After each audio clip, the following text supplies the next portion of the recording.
अहिल्यानगर जिल्ह्यातील कोपरगाव तालुका आणि Rahuri police station हद्दीत वाळूची अवैध वाहतूक करणाऱ्या आरोपींविरुद्ध 2 गुन्हे दाखल करत 16,40,000 रुपये किमतीचा मुद्देमाल अहिल्यानगरच्या स्थानिक गुन्हे शाखेनं जप्त केलाय।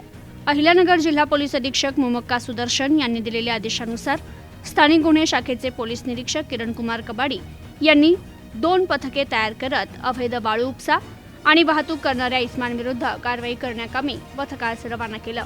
दरम्यान पथक पहाटे कोपरगाव तालुका आणि राहुरी पोलीस स्टेशन हद्दीत अवैध चोरून वाळूची वाहतूक करणाऱ्या इस्मांची माहिती काढून छापे टाकत कारवाई केली आहे। कोपरगाव तालुक्यात कारवाई करत एडू इंगळे याच्याकडून 12,20,000 रुपये किमतीची 2 ब्रास वाळू जप्त केली।